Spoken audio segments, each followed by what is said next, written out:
Hello, everyone. I think you should be able to hear me, as far as I know. Hi. I'm cutting out the music now. Hello. So, how are all of you doing today?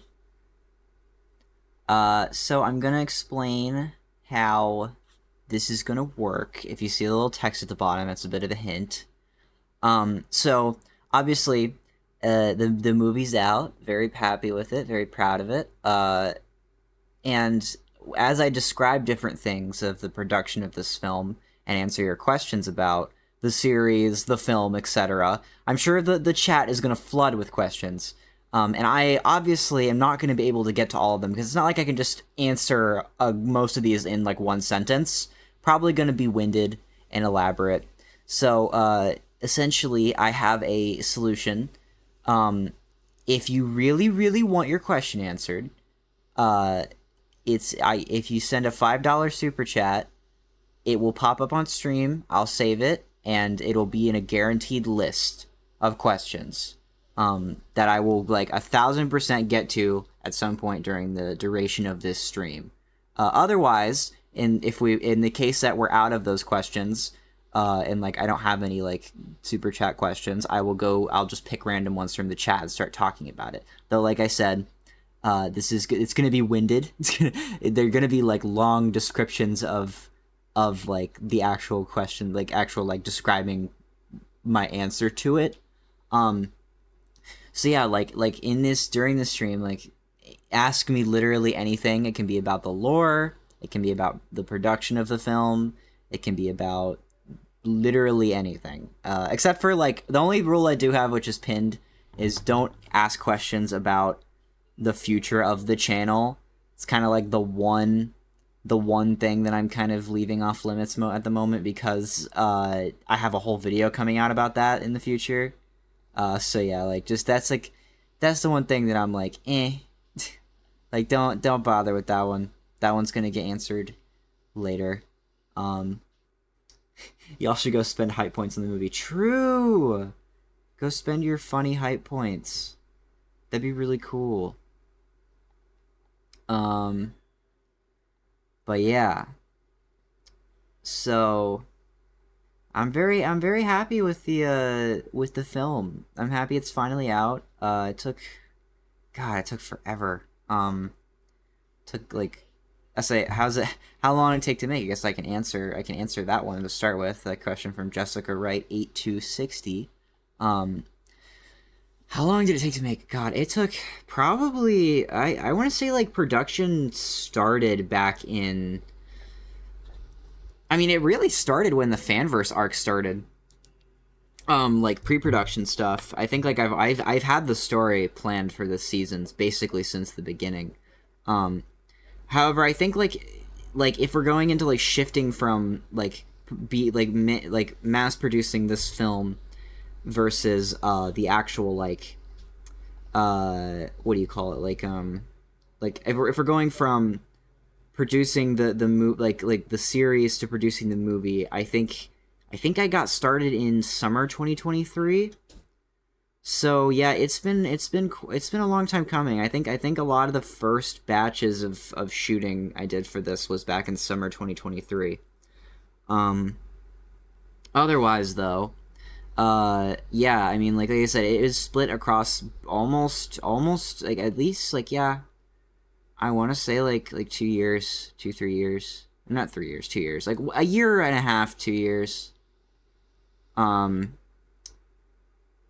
bulk of it was filmed in summer of 2024, and then I went back, and a lot of the reason why the film got delayed again from that August 8th date that I really wanted to hit, a lot of the reason the film got delayed was because I had to reshoot about 40 minutes of the movie, which I'm happy about the fact that that happened. You know, it was very nice getting to shoot because I feel like it really rounded off the film. Most of what I reshot was this chunk here, the time travel stuff, I really did not like the first draft of that scene. It was just, it was messy, and it kind of felt like it was just there for the sake of it, and I feel like it really tied into like a much more meaningful part of the film, as opposed to like the older version, which just kind of felt like it was just fan service for the sake of it.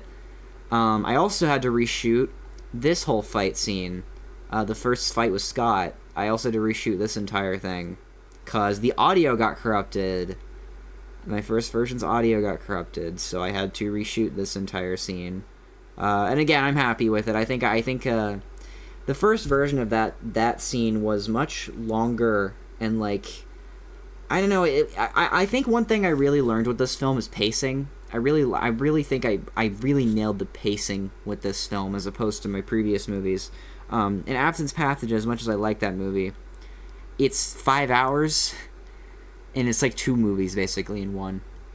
And I think it's just the pacing of that movie just isn't quite as good as something like this. Thank you, Flash Kylo, for being a member for 13 months. I might be crazy, but I think there's a time travel in the movie. You can tell because Springtrap has a clock on his shirt. This is true. This is true. But yeah, like, yeah, I mean, that was quite the the task of having to just film and edit this movie. I think the edit for this film had to at least been 100 hours. 100-hour edit, maybe anywhere between 100 and 200 hours I probably took to edit this movie altogether. It took a very long time, especially this big ass like CG fight scene at the end. This took a lot of pre-planning and storyboarding, and to model the big guy. I had to model Anim Overlord, and to design and model this guy. I'm very happy with how it turned out, though. I think if I went back and did one more like polished revision of the movie, it might be better. But I don't know. I wasn't like it could have maybe had one more polished revision, but whatever. CG fight that was totally not inspired by Sonic Boom 2. Yeah, listen, I played Sonic music during the fight scene. Let's be honest here. I wear my inspiration on my sleeve. I wear it on my sleeve. Who modeled the big old dragon, Scott? That was me. That was me. Actually, I might transition to talking about that. His official name is Anim Overlord, as I stated before. Wrong keybind. His original, the actual model is called Anim Overlord. The design. I've actually prepped some footage for this. Yeah. I really liked the way that this model turned out. Let's see if I can I can open this up. Turn this on loop. Okay, so here's an overview of the model. Sorry, I'm only on a 1 monitor setup today, so god dang it. I'm only on a 1 monitor setup today. So I am I got my hands full at the moment. Here we go. So here is a 360 like turnaround I had done of the model. Yeah, this design I designed and modeled this myself in Blender. I was pretty happy with it. This design was inspired by, okay, so if you are at all caught up on your Scott Cawthon lore, I guess, if you want to call it that. If you understand the big old Scotty C lore, you would know that the place that Anim Dude comes from is a game called There Is No Pause Button. I've prepped. There is no pause button, and actually, there is a reference at the end of the film to this game. This joke at the end where Scott just respawns with 998 lives is a reference to that game, because in that game you have 999 lives. So yeah, this and the Anim Overlord is inspired by the big monster creature at the end of There Is No Pause Button. You can kind of see the visual resemblance between them. I guess I have to re-pull up the the media player. If you look between these, you can see. You can see the like direct correlation here. Yeah, There Is No Pause Button is one of Scott's old games. So yeah, it was very fun. I liked designing him a lot, and modeling him was very neat. I also have the flight sequence I can pull up in the media player also. Let me open the flight loop that I have up here. Yeah. Here's the loop of the flight animation I did. I had to cut some corners with the animation, but this is like probably my favorite animation I did was the flight. I put a lot of effort into this one. Also, if you notice, there's a little anim dude symbol right on his chest right there. Oh my god, I just realized I'm not even showing the freaking thing. My bad. I'm such a good streamer, guys. Anyway, yeah, here's the flight loop. You can see the little anim dude symbol on his chest. If you actually go back to the scene in the movie, the actual flight sequence. Make sure I have the right tab. Okay. Should I go back to the scene where they're fighting, and Springtrap like sort of pierces his heart, if you want to call it that. You can actually see. Let me get there. Get to this. You can actually see the little symbol of Scott sort of dodge out of the way. It's a tiny little detail. You can. I think I have like a little. Yeah, there he is. I have a little jump sound. Because you see, like right here, he jumps just out of the way in time, and then he like zips off.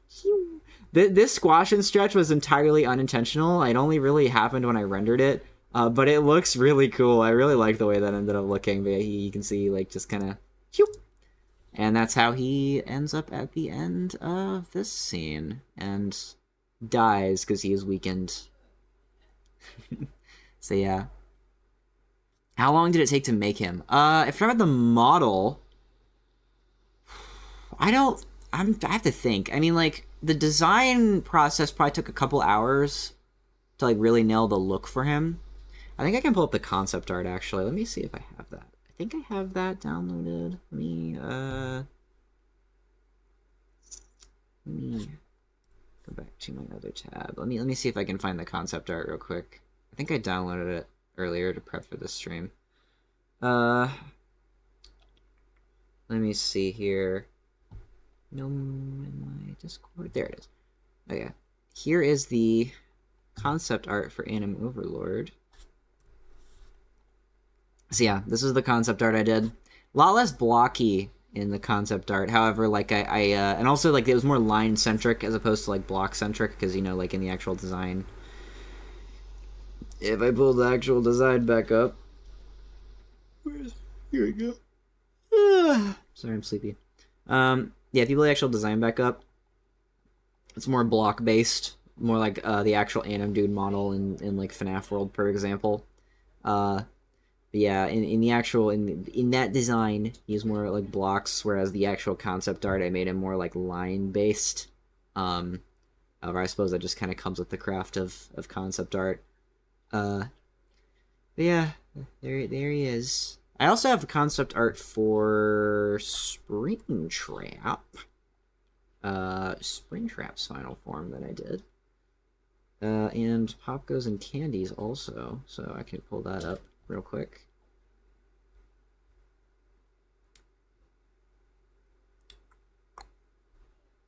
Yeah, like I said, I'm gonna try pulling questions from chat, but if you want to be sure your question gets answered, I do have the $5 thing. I'm pretty sure my alert box is set up right. Yeah, no one's chatted anything. Just want to be sure I didn't miss it, because that would be rather annoying, I imagine, for the person that donated money. Okay, yeah, there's that. I also have the mural from the after credits, or the end of the credits. I'm gonna pull that up too, just because it's here. Okay, so here is the concept art for Unchained Springtrap. That's what these forms are officially called. They're the Unchained forms. This is Anim Overlord, right? Yeah, this is Unchained Springtrap. His design basically stayed the same. I think I got rid of the cuffs around his legs.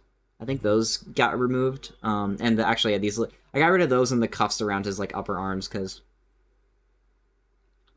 looks good on this art, but when you go to like a plushy like marshmallow design, it just kind of overcomplicates it and doesn't look that good.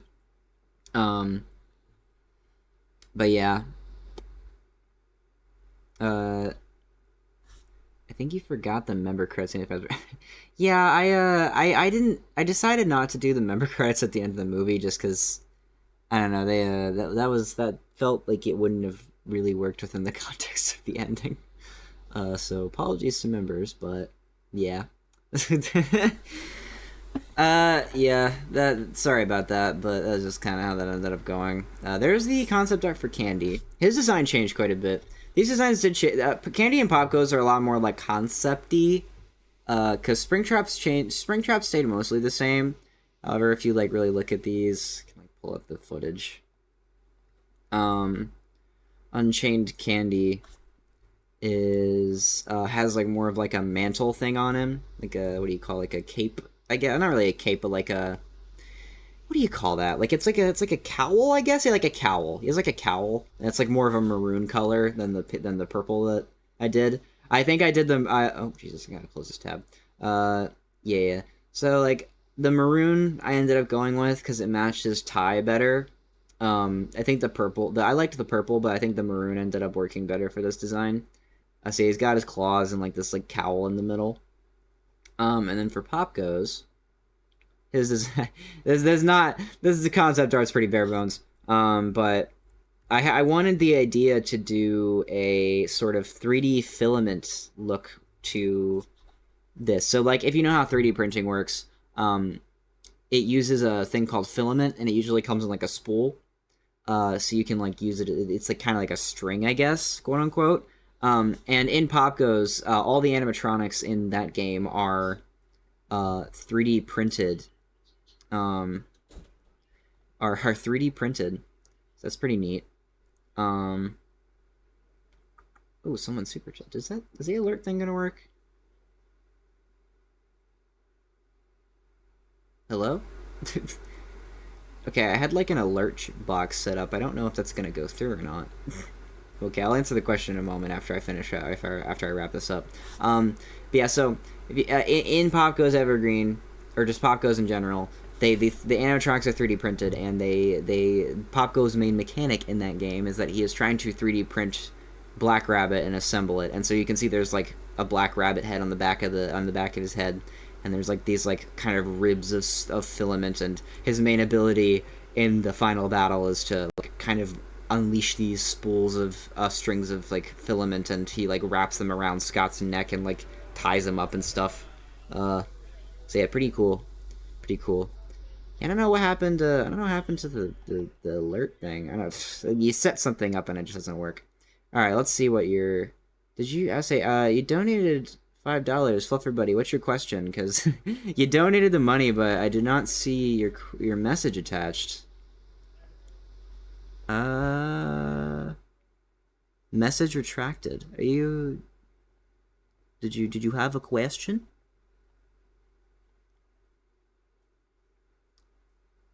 I guess I'll wait for that.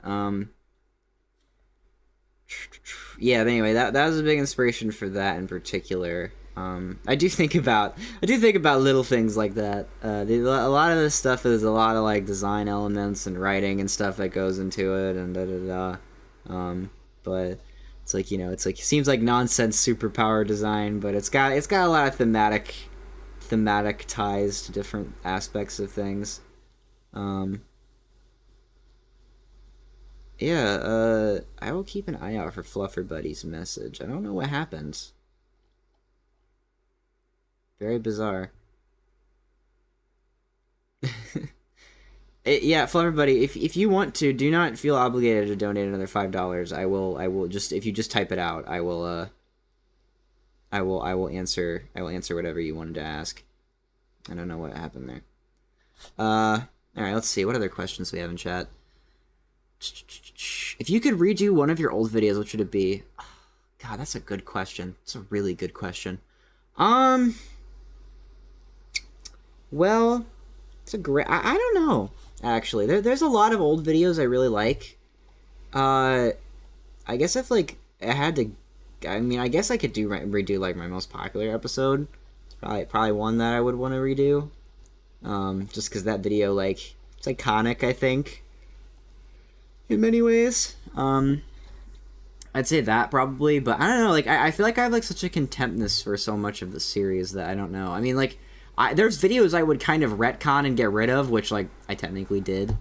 I technically did do that, but, yeah, I mean, that doesn't require me remaking any of them. Let's see, did Fluffer Buddy send his question in? Don't see it. Very odd. Lore question, but do they eventually build a safe way to travel between worlds, or is it's just Glamrock Freddy every time?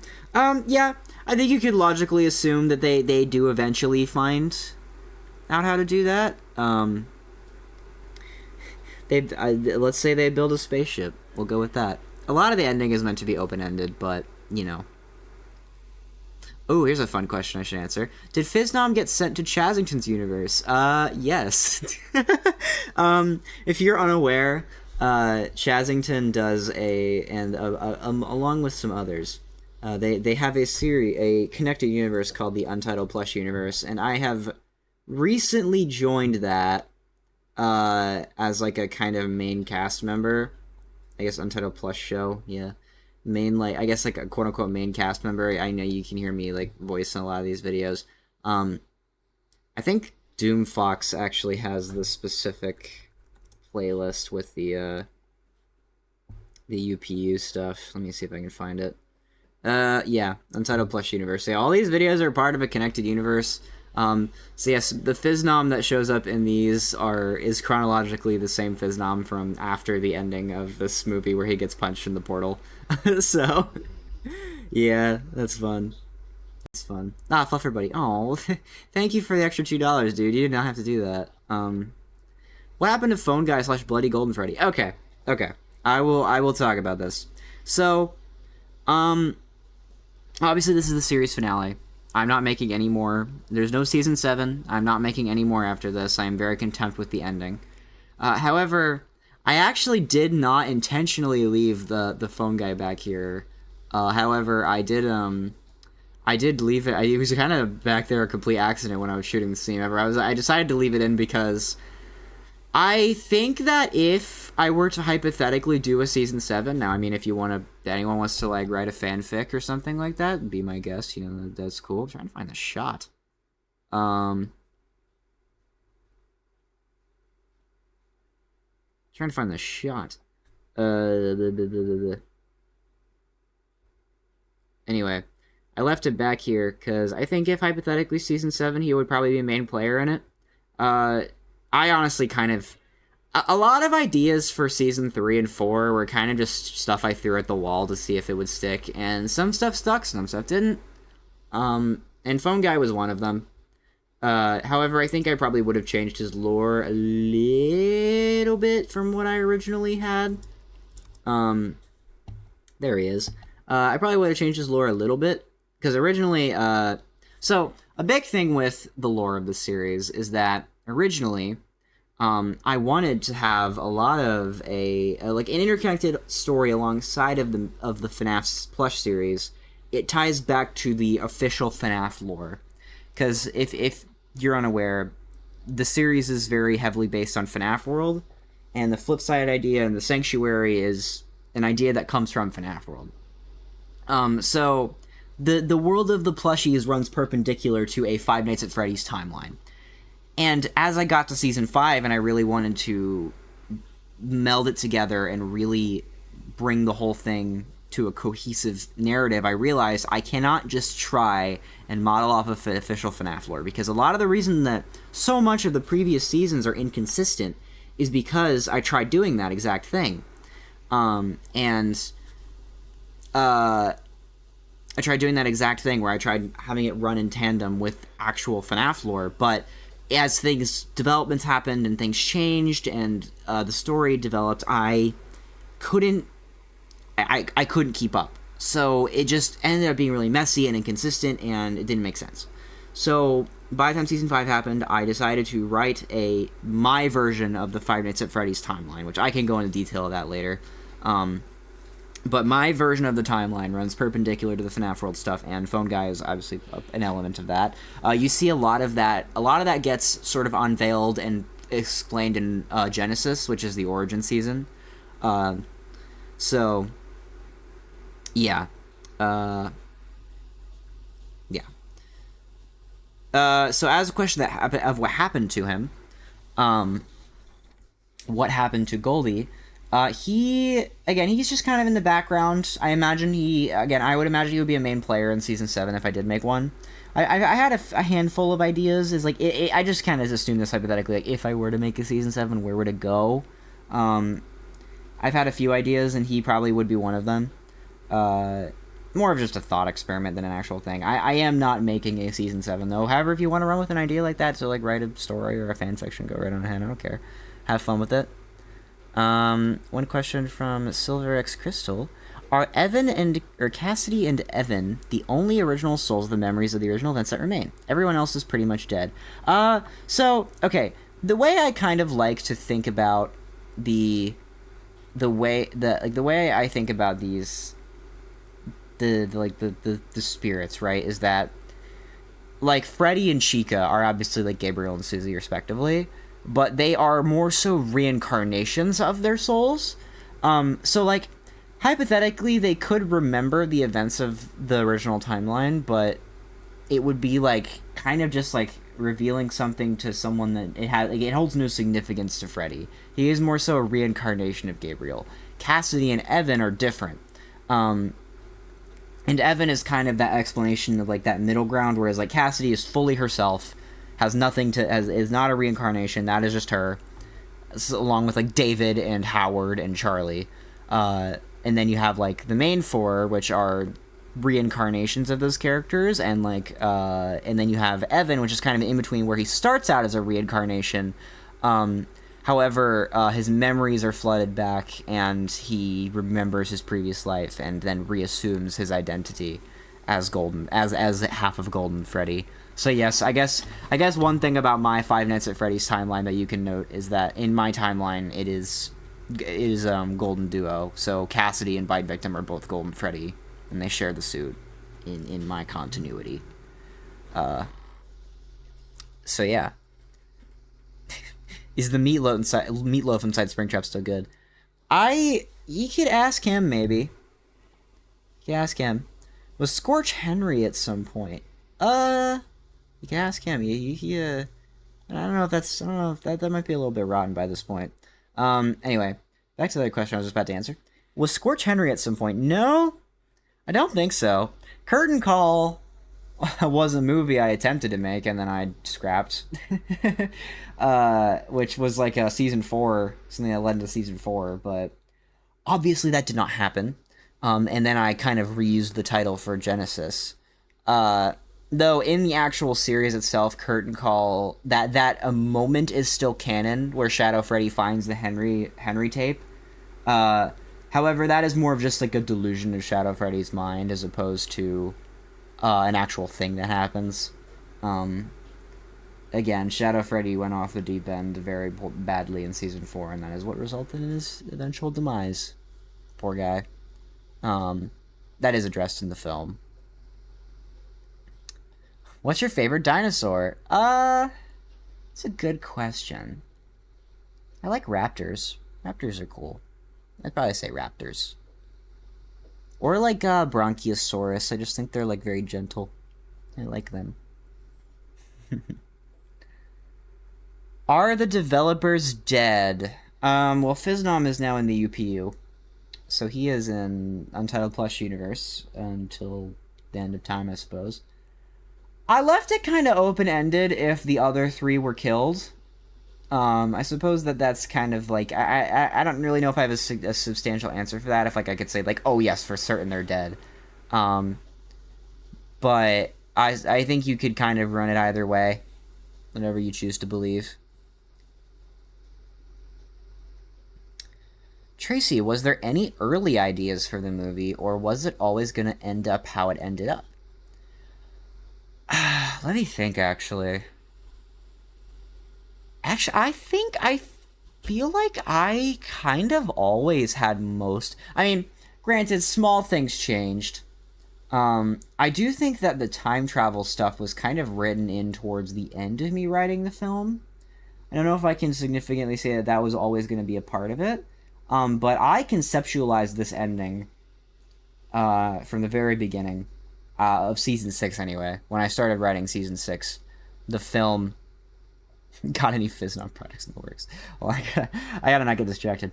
The film, like, yeah, the film had kind of always been somewhat the same since the beginning of season 6 when I started writing, like, the whole, like, arc of the season. However, like, small things and details did change. Yeah, I think most of this stayed intact.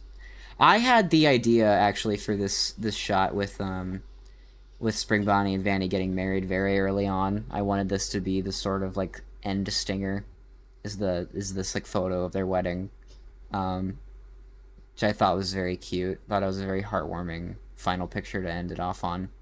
I do think it is really funny actually, because Mimic Meltdown came out at the end of 2024. I think I just completely predicted the secret ending to Secret of the Mimic. Cause like the whole thing of like the Mimic being neutralized and becoming a child and assuming the identity of David was something I had thought up first. The Mimic in my series isn't like David Murray. Like the Murrays don't exist in my FNAF timeline. It is just a reference. For all intents and purposes, his name being David is a reference, but also it is sort of a double meaning, because I like to think that Vanny named him that after Shadow Freddy, because if you don't know, Shadow Freddy's real name is David, and Shadow Bonnie's real name is Howard. So yeah, that was kind of a thing. I like to think that David was named after him in sort of like a memoriam type of thing. Which it's not directly stated, but that is kind of the idea for a while. I suppose I will be generous and answer these member notification questions also. Tracy, do you think we will see more Bendy plush? Again, I this is kind of why I said to kind of reserve questions for the future. I'm gonna address this in another video. I'm not gonna say no, but I'm not gonna say yes either. We're gonna leave it there.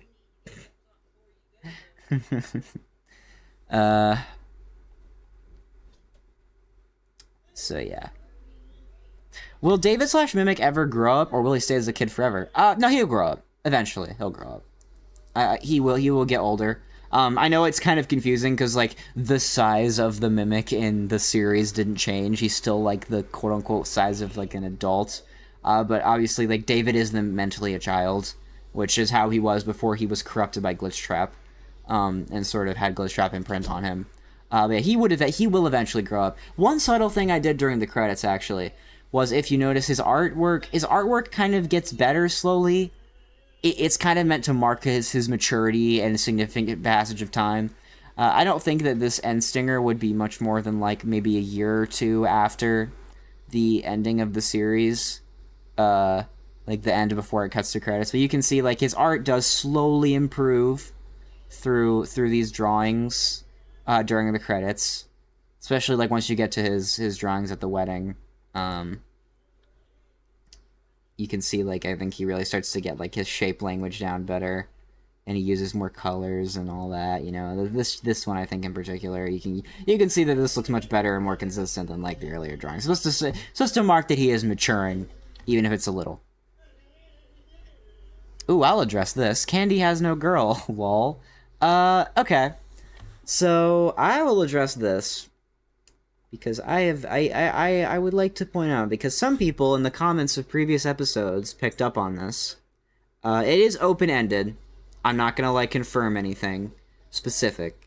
However, if you would notice that these three are placed together next to each other, and logistically speaking, Pop Goes did have a crush on Menorah, but I developed a level of chemistry between Menorah and Candy in those two episodes for a very specific reason. And some people in the comments did pick up on this idea that I have been implying that these three do end up in a polycule, which I thought was very cute. because I did really like the development. I had always planned these two to have like a romantic interest because that's just how it is. Canon and Pop Goes. However, I know like Candy and Pop Goes is a very popular ship in the fandom. And throughout the series, I noticed when I was writing these two that the relationship between someone like Candy and Springtrap is very different between someone like Candy and Pop Goes, where I feel like they're more like glued to each other's hip, kind of intimate, as opposed to how they both relate to Springtrap, which is more like best friend type of thing. And like I said, it's not directly stated in this show, so like, you know, it's left up to interpretation, but I like to kind of suggest the idea that these three do possibly end up in a polycule. That's also why I drew them together. Because also, you have to think too, Vanny and Spring Bonnie never meet Minora. So like logically, she wouldn't be in this picture.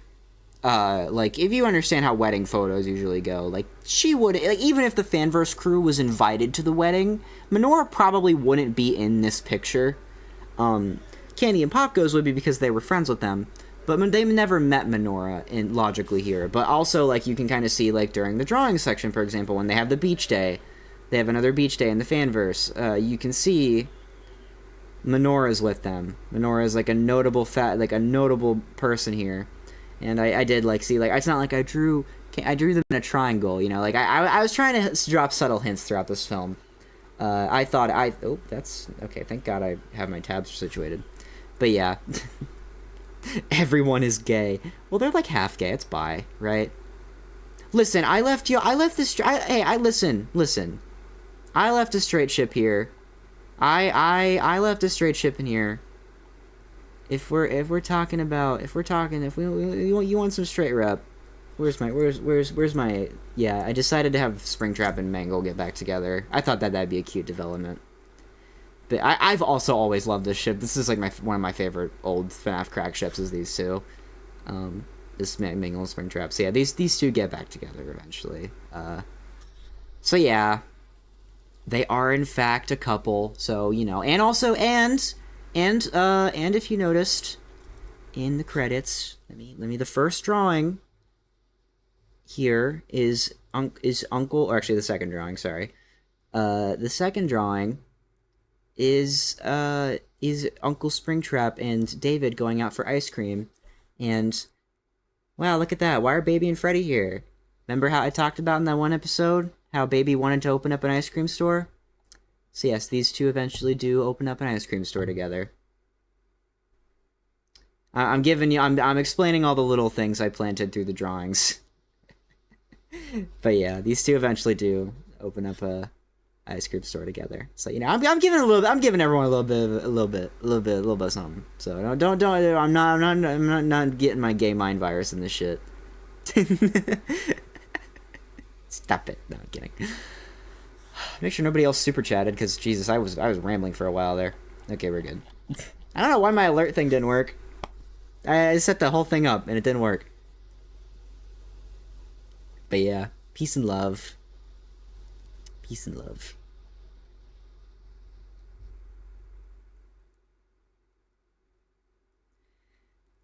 Do you think Bonnie would solo the entire verse? Of course he would. Of course. The only reason Bonnie lost to Springtrap in this in the Ultimate Custom Night section was because the only reason Bonnie lost is because of the is because of him killing him. Is because this is a fakey. This is a fakey Bonnie that imprinted off his. This is a Scott clone of Bonnie that imprinted off his personality. I will say, this movie was originally called Ultimate Custom Night before I changed the name to Fazbear Finale, because Ultimate Custom Night was going to be a huge bulk of the film, and it is. It's almost an hour. This whole section is like 45 minutes, so it is still kind of like a big chunk of the film. However, like the Ultimate Custom Night section, I guess, was going to be a like more major part of the film, like more like of the like a larger percentage of it. However, this film went from 2 hours to 3 hours because I fleshed out everything and made it proper. So this film was originally going to be 2 hours, and then it turned to 3, and I think it's much better that way. But you know, I probably would not have wanted to go over 3 hours, though. I was really happy that I finally tightened the pacing on a film, and I think that I'm really proud of the pacing of this one in particular. Will we get more vids like the Abby Popeyes one? Okay, I know I said no question about the future ever. I'm willing to answer this one. That's why I said it. So actually, I will say, funny story. So, for the longest time, I did not like scripting videos. I hated it. It was not fun. And so that's why, like, whenever on record, if you ever see me answering a question, they like, they're like, do you script? I'm like, no, I don't. I improv. And that remained true for a while. I'm not gonna act like everything was unplanned. Like, obviously I have planning, and I have certain scenes that are scripted line by line, but I didn't really enjoy scripting for the longest time. And I assumed that if I didn't like doing it, then it's not gonna be good. Like, the video's not gonna be good if I'm not having fun scripting it out. However, I like it a lot more now. I've gotten to a point where I'm happy enough with my writing that I actually really do enjoy scripting, and this is one of my first ever fully scripted plush videos, like line-by-line scripts. I have another scripted video on the way. That is... I'm not gonna say what that is, but yeah, there is another scripted plush video on the way. And I do really like this film. I like the way it's... I like this one. I learned more techniques of doing voiceover for plush videos, so like this is just like, so like I have all the lines are voiceover, and then I take my footage separate. I do all this stuff separately from that. And obviously, like, the timing of the movements isn't quite right, but I do think it's still like I like the pro of being able to more naturally see the dialogue together and be able to be like, okay, I can do all the voices isolated. And it results in my voice acting being better, for one, and for two, I can overlap the lines together, and the dialogue can sound more natural and fast-paced and quippy if I do that. So, like I said, it's nice to finally, like, I think I finally at a point where I do like scripting my videos a lot, and it's pretty cool. It's pretty cool.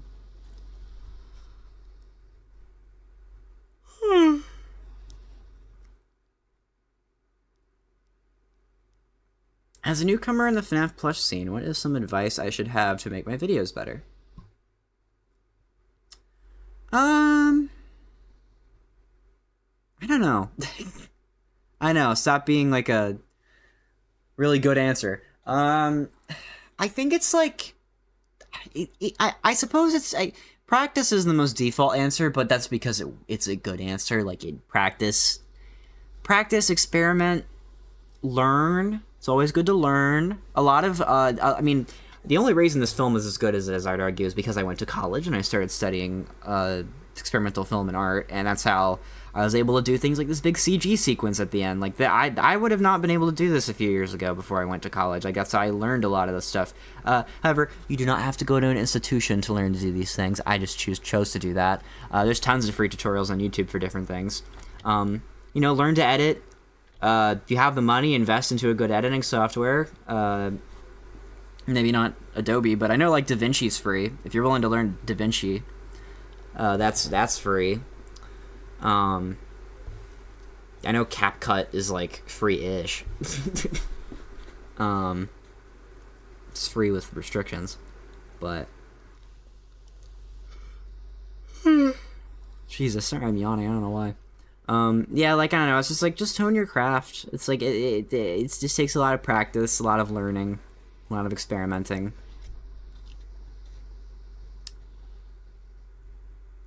While trapped in the Inferno, how did Scorch actually befriend Nightfall? Kinda curious, as it's never mentioned how.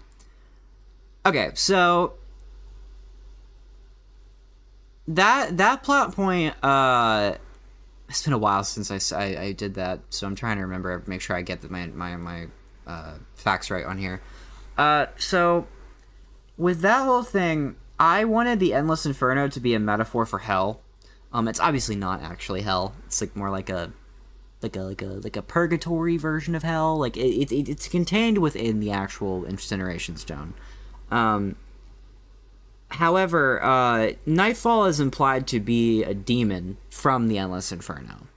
Essentially, she was the demon that tormented Scorch, that was picked to torment Scorch, and then he eventually befriends her, and then they have a little thing going on, and, you know... like I said, I'm leaving it open-ended, but you could say it's platonic, you could say it's platonic, you could say it's romantic, I don't know, it's really just depends on how you feel about it.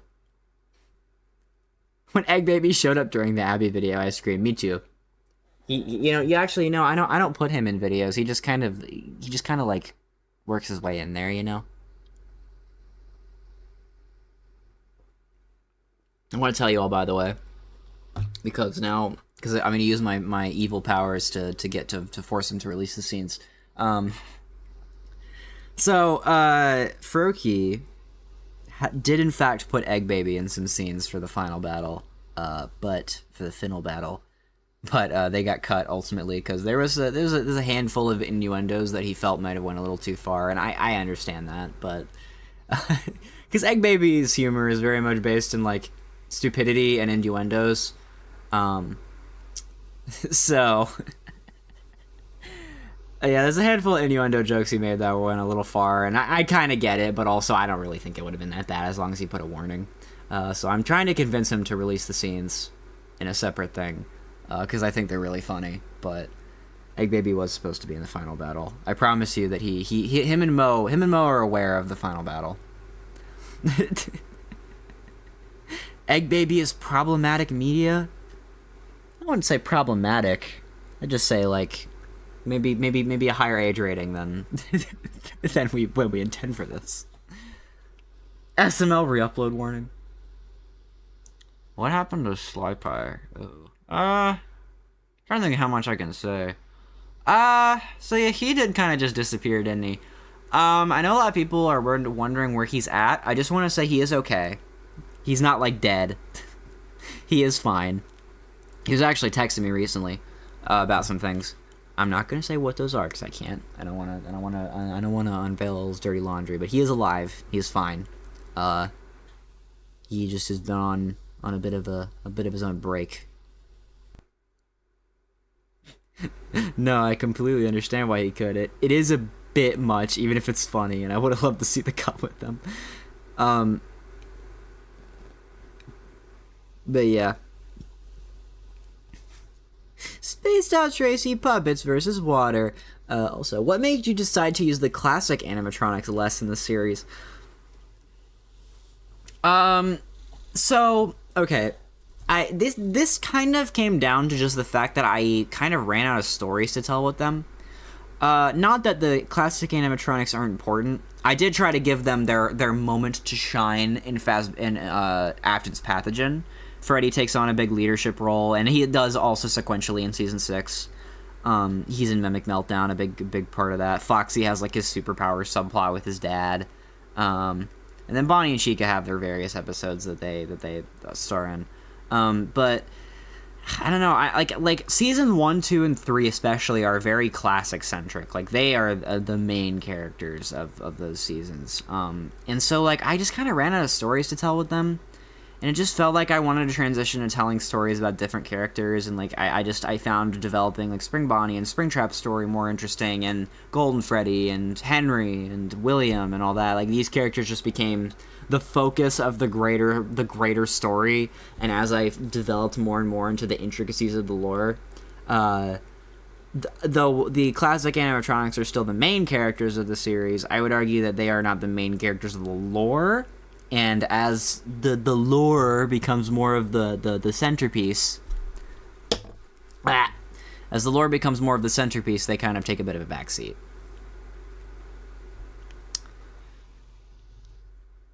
What happened to the endoskeleton from the prophecy? Those characters are self-contained within that story because I had to that was probably one of the first things I retconned was that movie. I don't know why I did that, but that was something I established in Season 3, is that they time traveled back and erased the events of the prophecy. So those characters are kind of... I mean, you can assume they're around, but they never had their calling to their fight, so it seemed like they never really came back. Endo 1 and Endo 2.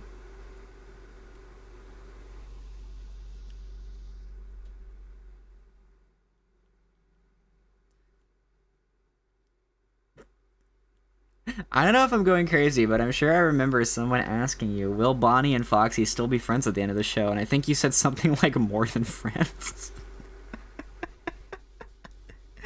I don't know if I said that, but I don't know if that still holds up, but Jesus. How the heck are Springtrap and Spring Bonnie alive? Okay. I'll address this because it's not made super obvious. So, if you watch Genesis, you'll know that these characters are... The big plot point of Genesis is watching these characters be sprung to life, and obviously you watch Evan be reborn into Sammy, or Fredbear. Again, Sammy being a reference to Sammy Emily from the books. This is obviously not Sammy Emily, this is Evan, and Henry just names him based off of this kid. So yeah, that is Evan Afton, aka Garrett, aka David. I don't fucking know at this point. I don't know, man. I was so ready to accept Garrett, and then freaking the Hyperdroid came out with a video like, guys, you can find the name David in the logbook, and I'm like, I just want an answer who this stupid kid's name is. But anyway, it was Evan. Again, this is part of what I'm talking about here, because Evan was the commonly accepted name when I brought him further into the forefront of the story, and then it changed twice. This is why I stopped trying to keep up with FNAF lore, the actual official FNAF lore, because developments like this happen, and then I have to retcon shit. So that's why I just stopped doing it.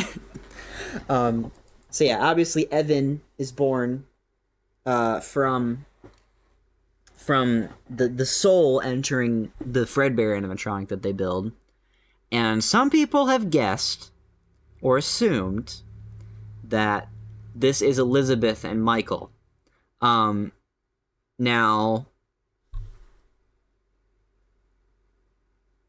yes. However, this is Elizabeth and Michael.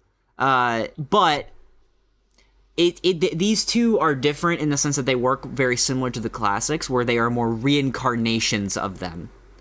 So they don't really have the same personality, or anything like that.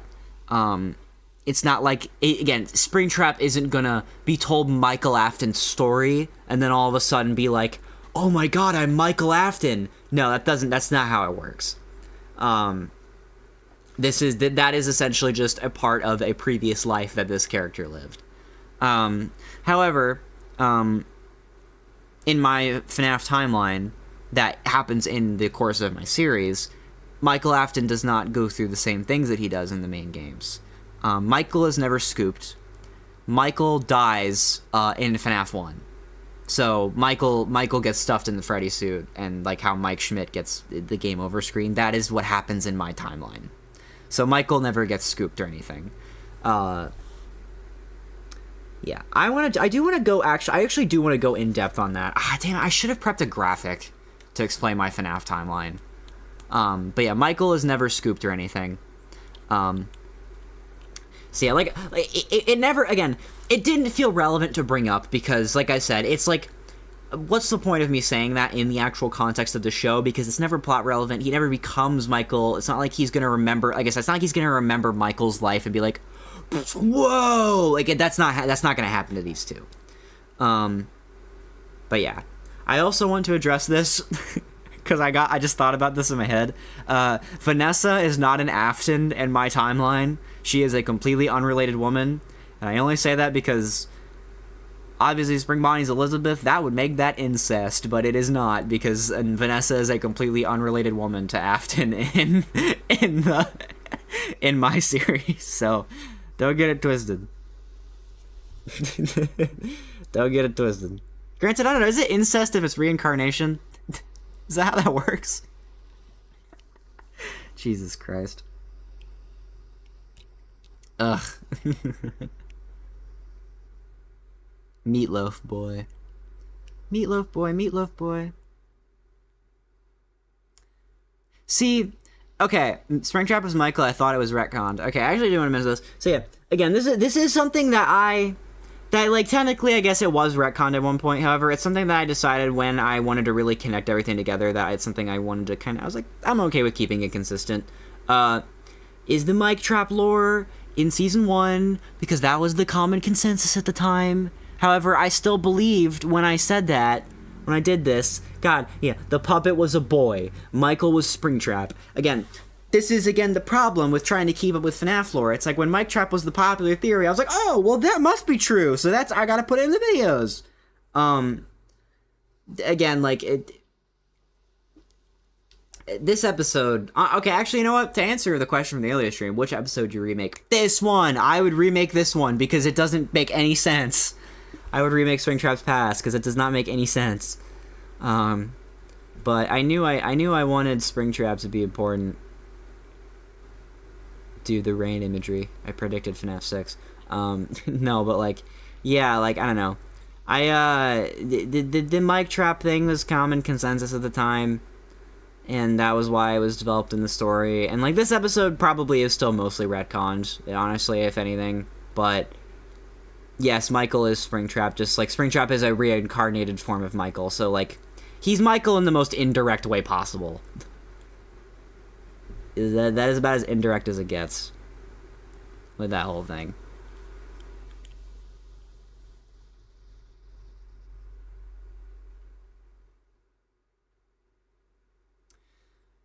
Do you think the toy animatronics from your timeline and the ones from Candy and Popco's timeline ever met? Possibly. I don't know. I've never really considered the idea of, like, much of the wider cast meeting the alternate dimension versions of those characters, but I mean, that could be a fun, like, possible story in my head, is if, like, oh, it's an episode where the alternate dimension versions meet, but also, like, god dang, I'd have to buy another version. I'd have to buy a second of every plush from that and remake the customs and all that, and I don't want to do that. How did William get in the sanctuary? Well, let's go back to Genesis.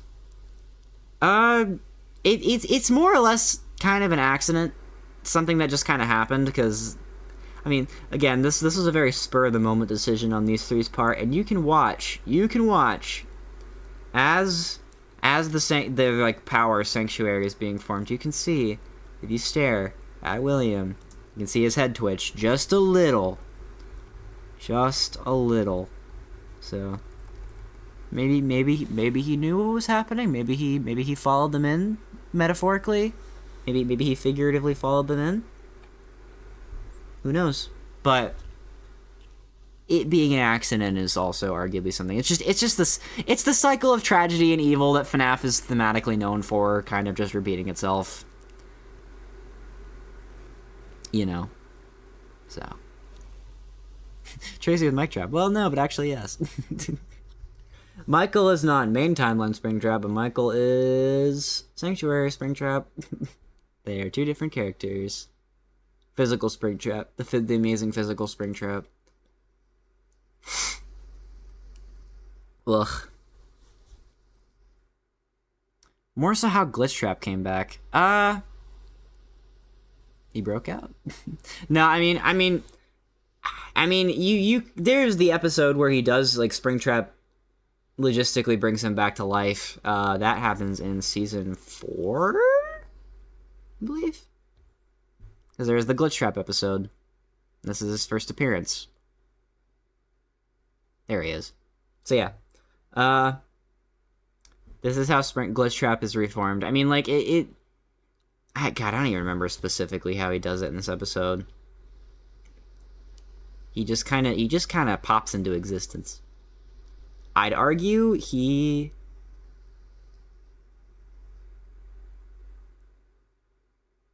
just kind of happens. Hi there. I forgot he was just kind of here. You know, he figures it out. Okay, but when the paper plushies come back, well, you know, they're here. We're season 2. They're here. What? So why do you Ford think you could just live in our house? You know, I do think it's kind of funny. I actually think I drew Ballora's face really good here. I don't know why. Ballora in particular looks pretty normal. And then you have, like, Freddy, which is just like, ugh. a little scary looking. Are Candy Popcos and Minor in a poly relationship? Yes. I answered that earlier. Left up to interpretation, but in my vision of it. Why didn't you bring back the Iron Golem plush that... Hey, bro, listen. I'm in the movie, no, but he does come back. Hey, did you not watch the rest of the episodes of Season 6? He shows up in, it's revealed... I was gonna say, actually, here's a really... Okay, this episode, probably one of the least viewed episodes of Season 6 is Glamrock Freddy's Quest. I actually really like this episode, and I'm kind of sad that it didn't do very well. Oh, wait, actually, never mind. It was part 2 of this episode. Where's part 2? Mask Off, Mask Bot. This one. Hey, everyone, before the video starts... This one's got even less views. Mask Off, Mask Bot. He comes back. And I reveal that Mask Bot is the one that built the Iron Golem. Well, it's not, like, explicitly stated, but it's kind of implied. Why is the Iron Golem by his base? It's because he built them. Mask Bot built the Iron Golems. And this is the second one. So, yeah. He comes back in this episode. You know, granted, I did have, like, a 10-minute scene of just basically just this guy talking, so maybe that was why this episode didn't do very well, but I like this two-parter. I am kind of sad that the what I call the homebound plot line kind of got overlooked, but the couple episodes that are directly tied together of lore here I think are very good. I do like the storyline quite a lot. But yeah, Maskbot is the one that built the Iron Golems. It's all about the shorts, Tracy. No plush log form is good anymore, man. Whatever happened to Brooke? Living. Brooke's chilling. Zoom in another city, another town. Like I said, I don't know. I didn't want to, like... It's hard with endings because I want to resolve every plot. You want to resolve plots, but also...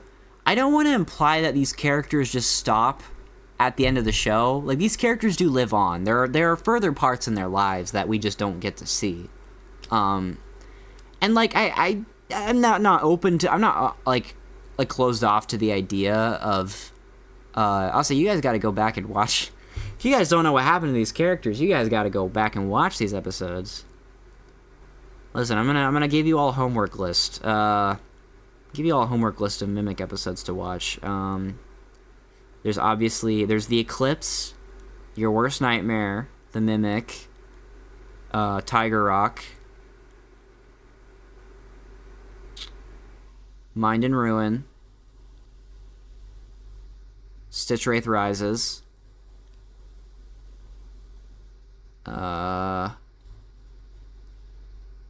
I guess if you want to watch Glamrock Bonnie's Brother Part 1 and Part 2, because they do have Tiger Rock in it, so you learn a little bit more about him.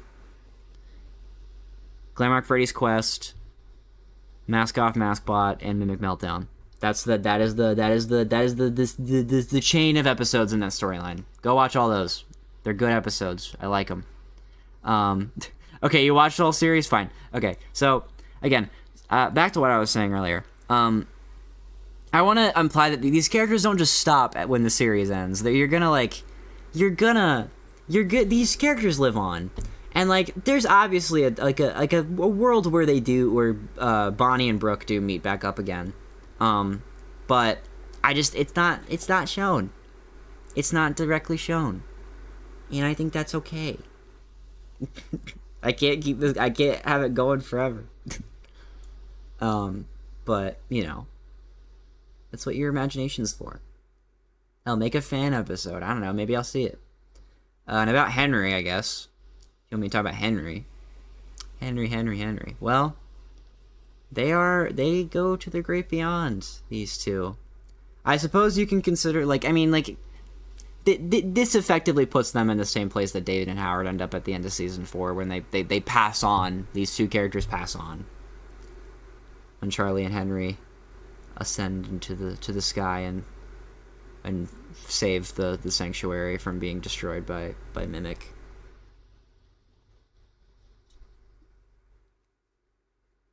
Doomed lesbians.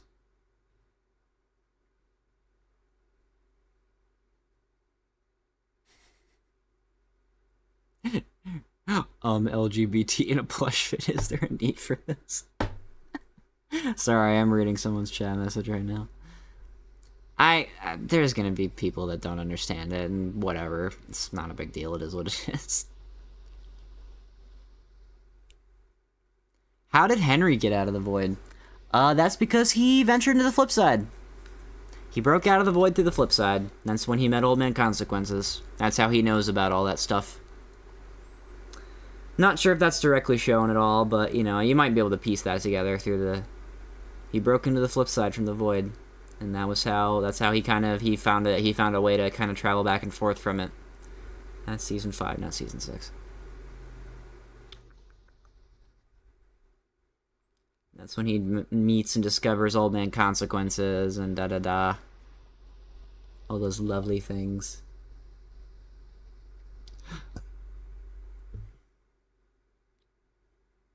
Where are my goats?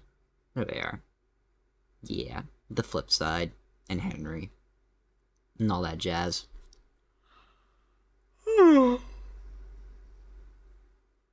I feel bad for people that showed up mid-season and started watching from there. God. I have a question. What is the secret that your merch page is referencing? Well, you know. Oh, actually, wait. You know what? I'm gonna use this as an excuse to... I don't know why. What the hell did I have written on this notepad? I think I was talking to Chaz about something, and I listed stuff, maybe videos he was making. Anyway. So my secret, you know, well, maybe copyright infringement. That's the secret. Shh, don't tell Stalewall, shh. Anyway. Listen, it's parody, it's fine. It's parody. That could be any pair of orange swirly eyes back there. Anyway. By the way, for all the peeps watching, discount on the merch right now. I don't know how much longer some of these prints are going to be around. I guess explicitly I will state that I know one that I'm definitely probably going to get rid of sooner or later is the Watch Warriors, because it's over now. So yeah, this will probably go within the next few months, so... Okay, I don't want to show that. This will probably go within the next few months, so... If you end up wanting to pick up a silly non-copyright free t-shirt inspired by my YouTube videos, let me know. Yo mama. Shameless plug. Blue Guy Store. The Blue Guy Store. The Blue Guy Store. We got everyone go to the Blue Guy Store right now. I miss Blue Guy Store. That was my favorite episode.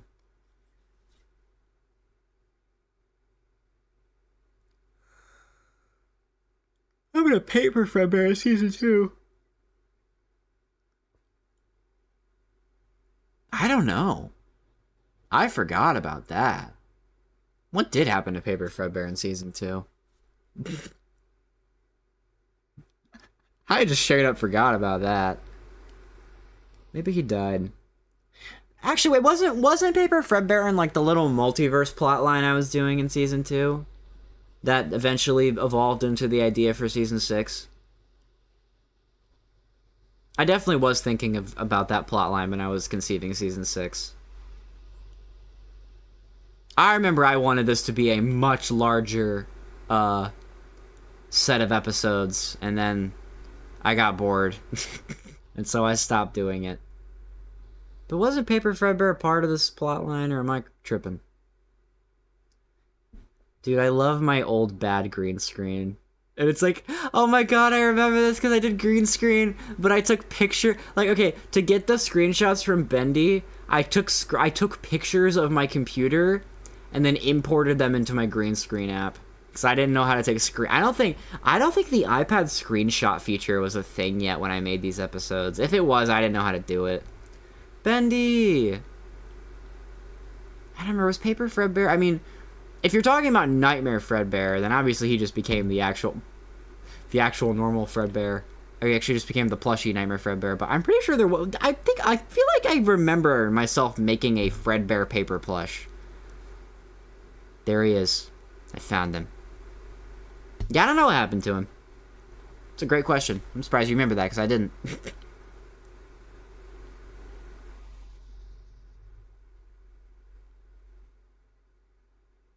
Is Nightmare Mangle still allergic to lasagna? Yes, of course.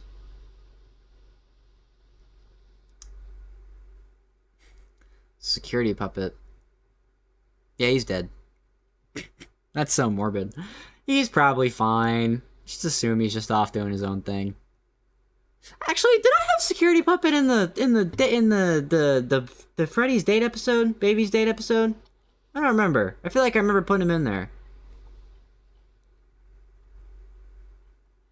Where's that episode at? Double date.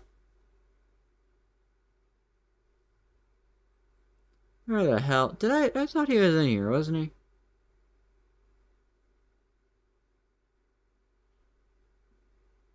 Yeah, because he's driving the fire truck. Well, there you go. Security puppet becomes a firefighter. There you go. That's what happened to security puppet. He became a firefighter. Is that Nightmare Springtrap? I think that thing with the weird paper was like... I want to say that was me trying to do Sprennerd. Which is... God, that sounds like a ship name now that I think about it. Okay, so, again, just... Sometimes I just saw something I thought was cool, and was like, alright, time to make this into an episode idea. Sprennerd. I wonder if this is gonna come with ship art. Okay, never mind, it didn't. So this is a fan model, that was in a lot of very cool, animations, and I thought this concept was cool. And I eventually did do an episode about this idea in season 4. Really, it's really zoomed in. Sprennerd was just like a clone baby that Ennard and Springtrap made, which I thought was a really funny idea.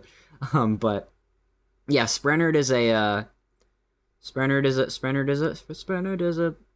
man. But yeah, Sprennerd is like a that was I think what that was. It's like Mike scooped with Ennard but inside Springtrap. Yeah, Mike Trap. Yeah. I like how he stopped lore-heavy episodes and focused for comedy, then came back to roots anyway. Yeah. Well, I think what helped is that I actually knew how to do lore, finally. After I actually knew how to do it properly. I actually knew how to make a good story. Is Hollow Gregory the real Gregory or just a clone? I mean, functionally, it is Gregory. Because Gregory is a robot. So, like, it is Gregory because his mind was uploaded into the cloud. Maskbot made a cloud. And, that is where Gregory's brain was stored. So, technically speaking, that is, in fact, the real Gregory. But obviously the body is part of the mechanical organic parts that came off of the mimic. So, not in mind, yes, in body, no. That is not obviously Gregory's original body. During mimic meltdown. But yeah, this is technically Gregory. Funny story though. Obviously, like, this is like a To Be Beautiful reference with the pendant. He takes that shit off, he's dead. I just want everyone to know this. That is the only reason he is together. If he takes that shit off, he's dead. See, that is a permanent part of Gregory's design. This point forward. I want to think about the implications of shipping Ender and Springtrap. Yeah. Strange clone. You should make more things about only Bonnie. I love Bonnie. Bring me more Bonnie. Maybe one day.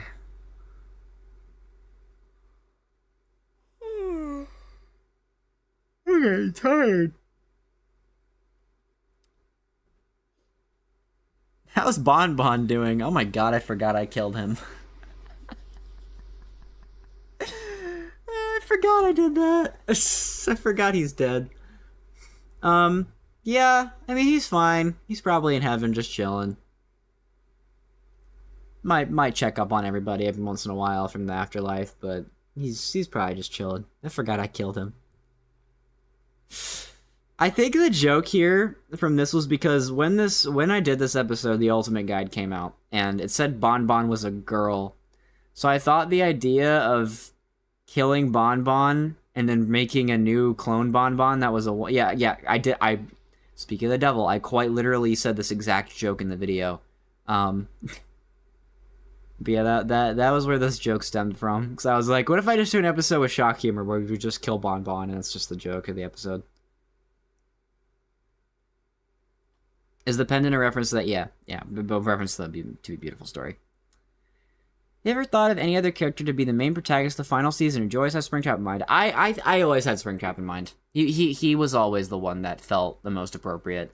I felt like, especially for season 5, I was kind of building up Springtrap as very much a protagonist role, and it felt right to have him be the main character. Especially after what happens to him and him fighting Glitchtrap and stuff.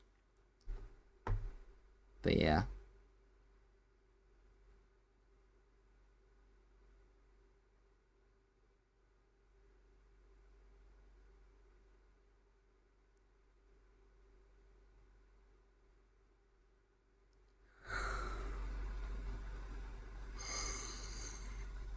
Oh, I am getting sleepy.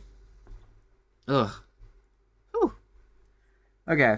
I think I'll take a couple more questions, and then I want to explain my main FNAF timeline before we go away. Before I probably close off the stream. It's only been an hour and 15 minutes, but I feel like I've been going for a while. Granted, I've been just kind of talking for an hour and 15 minutes, so it probably does feel like a while. Why'd Springtrap abandon Plush Trap? Well, I mean, that happened, like, what, season 3? I don't know. Sometimes I just do shit. It's kind of out of character, but I don't know. Sometimes I just do shit. It's just kind of how it is.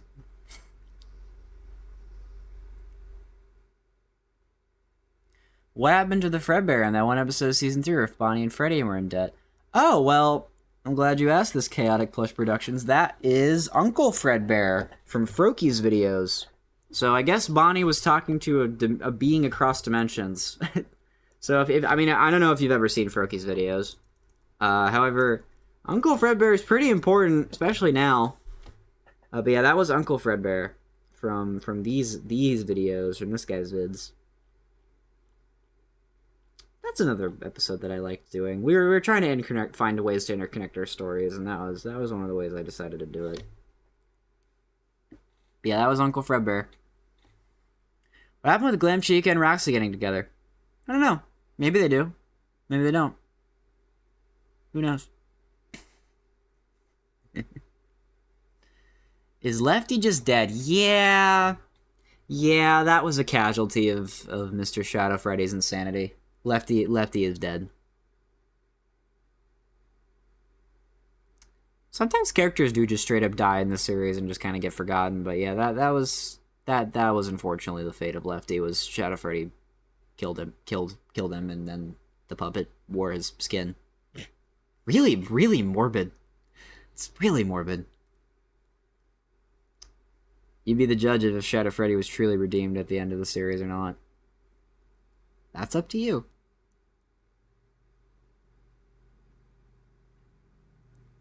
What episode do I need to document for the Froaky Wiki? I think it's just called The Debt. I think it's just called The Debt. Yeah, it's called The Debt. Ew! Oh, no! Oh, wait, is YouTube making... Oh, YouTube's making... If you don't have a description on a video, YouTube automatically uses the AI one. Ew, no. Don't do that. Why? I don't like that. That makes it look like I wrote it with AI. Oh, I didn't know YouTube started doing that. That sucks.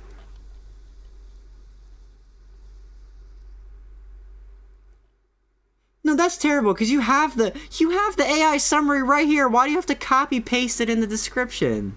Screw off. I hate this platform, bro. What's your least favorite episode? Springtrap wins the lottery. I went on record saying that because I tried doing political commentary at age 12, and like I don't think there's anything particularly offensive in that video, but like I was 12, not the right mindset to be doing political commentary. I don't even think I knew half of what the hell was going on in politics at the time. Springtrap wins a lot. So the lottery subplot's great, but the subplot was Freddy becomes Donald Trump, and that's the joke. It's just so... That sounds so weirdly out of character for that episode. God. This is a stupid-ass episode. Do you like Hatsune Miku? Yes, I do. I am the makeshift plushie. I think she's very cute. Will Lefty come back at a cameo? I mean, Lefty technically cameoed in the movie. The Lefty's also dead, so... You know.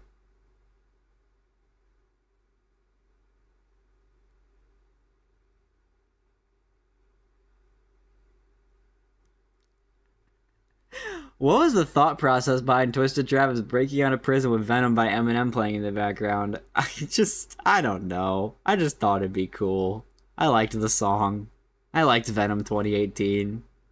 I'm sure it hasn't aged well. I just thought it was cool. This is the same universe where butts connect and universes implode, so anything is a character. Yeah. Would Springtrap and Tomato be friends if they ever met? Yeah. I could see that. I don't know if they'd have any, like, I don't know if they had, like, a particularly special connection, but I don't think they'd be, like, I don't think they'd dislike each other. I think that's a bit of a stretch.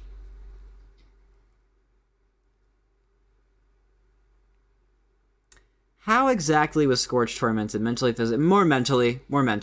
I mean, physically also because he lost his body and became a ghost, but I would argue mentally more so than physically. Some weird Stockholm syndrome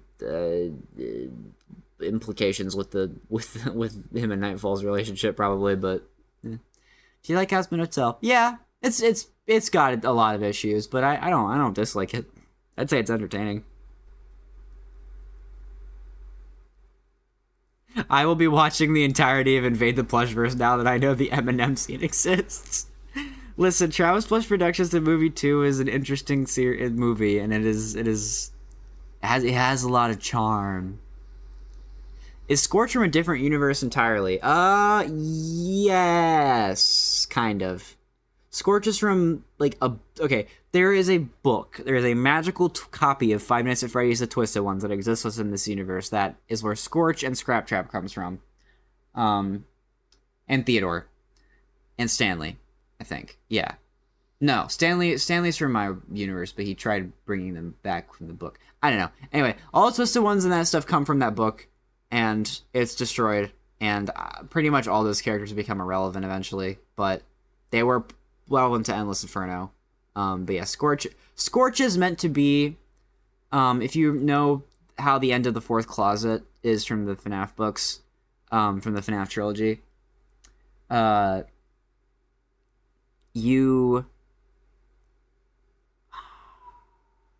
okay, there's a big scary evil cluster of animatronics, and that is Scorch in my videos.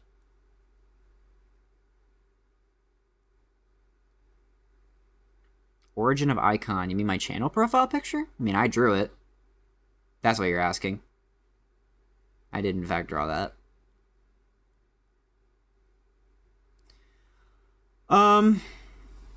When will I make a new Poppy Playtime video? Again, I am not really answering questions about the future. Sorry, those are not being answered.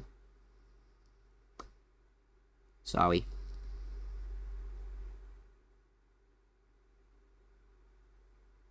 Please do not spam also. I don't want to have to time anyone out.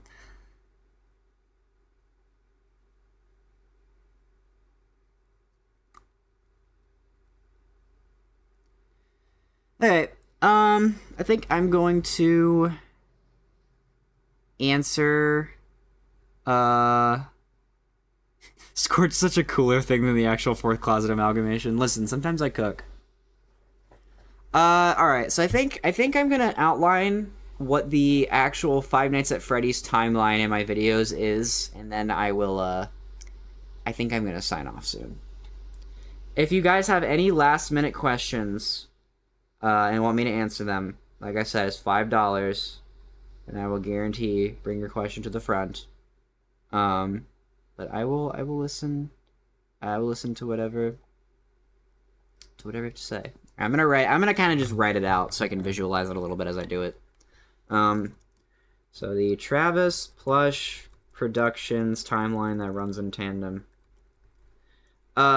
So the FNAF timeline. So this is an official reference for the Five Nights at Freddy's timeline that runs in tandem with the Sanctuary. That is like kind of the basis of the Sanctuary being FNAF World, quote unquote, and then the rest of this being the actual events of Five Nights at Freddy's. So, parallel world. So, yeah. Alright, here we go. So, start of the timeline. You got FNAF 4, basically, more or less. I mean, I don't think there's anything that differs a whole lot from this. Obviously, you have, like, a handful of, like, particular elements, like, the starting elements of Henry. There's William, and their existence, like, partnership. Their partnership. You have, like, Charlie, Evan, Elizabeth, and Michael. They're all born. You know, the kids are had. The fun is had. Blah, blah, blah. So, yeah, then that's kind of, like, the exist now. So, yeah, the setup is pretty similar to FNAF 4. You'd obviously know. So, then the bite happens. Bite of 83. And Evan dies. And William pins blame on Henry. Because in my interpretation of the events, Henry is the one who builds Fredbear. And isn't quite as experienced with mechanics as William is, and accidentally adds way too much PSI into the animatronics joints. And so when Michael puts Evan in the mouth of Fredbear, it crushes his skull and kills him. So William thematically blames Henry for the events of Evan's death because his animatronic hurt him. Even though, like, it's indirectly his fault, according to William. So he kills Charlie after that. A lot of this stuff can be figured out through Genesis and through Season 5 and Season 6. So, yeah. So, yeah, Charlie's killed. Then, I don't think following this, Fredbear's is immediately closed. However, probably in the span of Fredbear's being open, the spring locking happens. And that is what kills David and Howard, aka Shadow Freddy and Shadow Bonnie, and they then join Charlie on their conquest to sort of stop William. I think also, like, it is note to note that William probably does set the spring locks up to kill people. So, like, this is, like, directly William's fault that these two die. And so they join Charlie in her, like, conquest for revenge and stuff. And all that junk. So, yeah, Fredbear's is closed. Freddy Fazbear Pizza 1 opens. Fredbear's closes. Blech. Fredbear's closes. Freddy Fazbear's 1. Freddy's P1. Freddy's Pizza 1 opens. And then, you know, MCI happens. All the kids are dead. All the kids. Charlie brings kids to life. Evan and Cassidy become golden duo.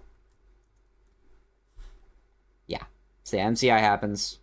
And then Freddy's 1 closes. And then Circus Bay's Pizza World opens. And, well, Circus Bay's Pizza World attempts to open. And Elizabeth dies. However, she does not possess Baby. That is a key detail here, is that Elizabeth doesn't possess Baby, and she just kind of dies. Similar to Evan. Evan just kind of drifts off, and Elizabeth is similarly, like, is hosted within Baby, but she does not possess her. And that is because once we get past FNAF 2, the events in my timeline end up being very different from the actual main story. So, yeah. So, Circus Baby World, Ted's open, Elizabeth dies, does not possess Baby, she's just dead. So then, FNAF 2, and, like, I guess William also locks them in the bunker. William locks Fun Times in bunker to rot. So FNAF 2 happens. Not much changes generally. It's not really a whole lot of notable things in FNAF 2, but like FNAF 2 does happen. Opens, closes, basically the same. Opens, closes, no notable distinctions. I guess also no DCI if you are a believer that there is a second set of missing kids in FNAF 2. There is not in my timeline. The toys are not possessed. So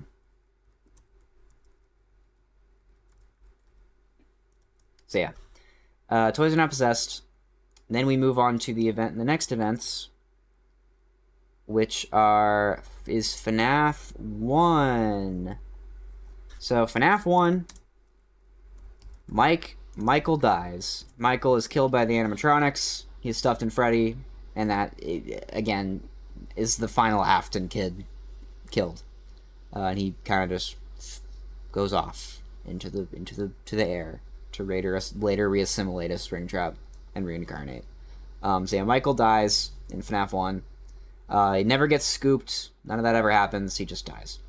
So then after that, you have the spring locking. And the sanctuary is created at this point. I guess one thing I also want to mention is that at some point, Henry does go the way of how he does in the novel trilogy. I don't know, is YouTube going to kill me if I say that? Is YouTube going to kill me if I get into specifics? If you know how Henry dies in the novel trilogy, that is how his demise in my timeline. So, I mean, I don't really know when you want to, like... I guess we can, like, say, like, that happens during FNAF 1. Henry's demise. FNAF 1, Michael dies. So, yeah. Henry dies sometime in 1993. I do have that planned out. So, yeah. Spring locking, Sanctuary created. Blah, blah, blah. So, yeah, Sanctuary is created. Spring locking happens. William's body is essentially left dormant. William's body left dormant. He is essentially left dormant for quite a long time. Until FNAF 3. FNAF 3 happens basically the same. You know, there's not really no notable distinctions. However, William is not conscious here. William's conscience is, like, kind of lifted out of his body. So, like, Springtrap in my timeline is a lot more, like, monstrous and, like, mindless, I guess. So yeah, that's kind of like another key distinction between the two, is that Springtrap is a lot more monstrous and mindless in my timeline. No FNAF 6. The auction items are collected, and the Freddy Fazbear virtual experience is formed after the auction. So no FNAF 6, just cuts straight to FNAF VR. Starts development. And William is sort of pulled in them. This is stuff that you can find in Genesis and the ARG I think you can basically pick up on the stuff between those two things. I kind of laid the seeds of this idea in the ARG of Genesis, and also the description secrets. If you ended up deciphering those, but yeah. So the Freddy Fazbear's virtual experience starts development, and William sort of finds his way into the game and recruits Vanessa and tells his story. And then after those two re-enter the sanctuary, Glitch Trap and Vanessa enter sanctuary, and yeah, so that is frankly the end of the FNAF timeline in my version of it. I suppose you can assume that the Freddy Fazbear virtual experience eventually came out and they ironed out the bugs, and like, I'm sure you could assume there's some crackpot future of like whatever happens to Fazbear Entertainment beyond this, but this is essentially all the relevant events of my FNAF timeline. Yeah. So that's this is the like sort of timeline that runs perpendicular to mine.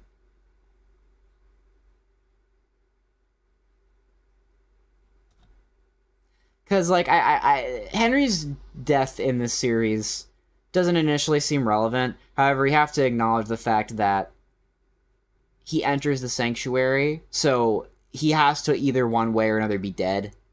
Unless Charlie just would involuntarily pull her alive father into the sanctuary.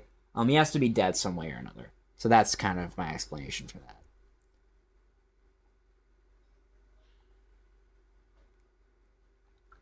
But yeah, that is the FNAF timeline, or at least my version of it. Bring Bonnie to the stream. Okay. The one shatter really wants me to bring Bonnie in, so I gotta compromise for this. Let me go get Bonnie.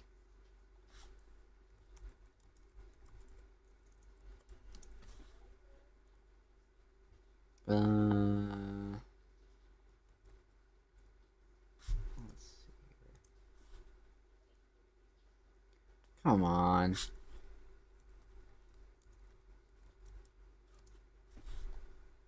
What? Oh my god, dude. They're really gonna make me look it up. I have to find it on the flipping page. Where is he?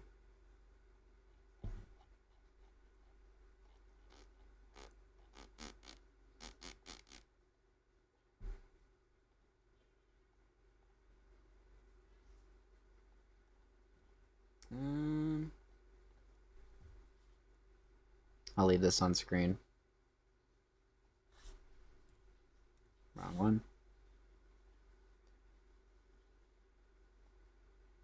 Here's Bonnie. Here he is, guys. Wow, hey guys, it's me, Bonnie. Wow. Wow, look at the stream. Hi, everybody. Whoa. This is so cool. I love being on stream. Wow. What a really cool series. Wow, you did a right good job ending the series, Tracy. It was a really good job. It was pretty cool. That was really good. I liked it. I thought the movie was pretty cool. I wish it had more me in it, but I guess those few scenes where I was in it was pretty cool. Yeah. I'm good to.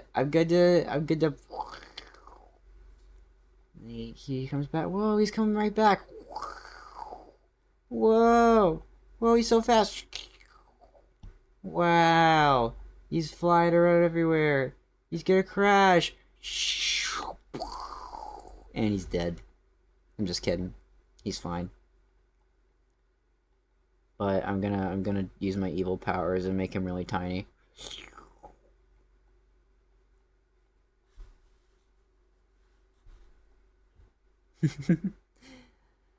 Alright, well, I think we had a successful little stream. So yeah, if you ever want to go back to learning the lore, get the lore dub.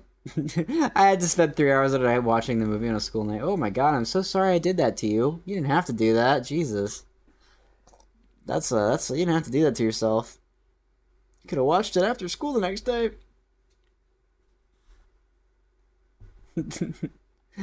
um. Anyway. Wow, I changed Springtrap. What's he doing there? Wrong numpad. There we go. So yeah. Suppose that marks the end of this little stream, where I talk about lore. I think I covered pretty much everything I wanted to cover in the back of my head. At least like all the questions that came up. Yeah, I think that's everything. I talked a little bit about the production of the film and all that. Yeah, I mean, this part needs a little Fiznom. A little bit of Fiznom action. You know. Listen, I just want Fiznom, the guy, to just acknowledge him one time. Just once. Just to acknowledge Fiznom Plush just one time. It'd be pretty cool. Yeah. When will the future vid come out? Within the next couple weeks. I think it'll come out in the next few weeks. I need to prep it. But also I have finals that I have to worry about too. And that's priority number one. So I'm not gonna lie, I spent a lot of my finals time working on this movie, which I probably should have done, but it's fine. It's fine. I'll lock in. But yeah. Thank you guys so much for watching the stream and watching the series. I had a whole lot of fun making the movie. And share it around, spend your hype points. Share it around, tell your friends. I really hope it does pretty well, because I spent a lot of time on it, but it's fine. Views have plateaued a little, but it's okay. We'll hopefully recover next month. But yeah, thank you guys for sticking around, supporting me, all that stuff. Thanks for Lex and Finals. But yeah, I think that's gonna be it. Goodbye. I'm gonna play music to sign out. And goodbye everybody. Wow, goodbye. Goodbye.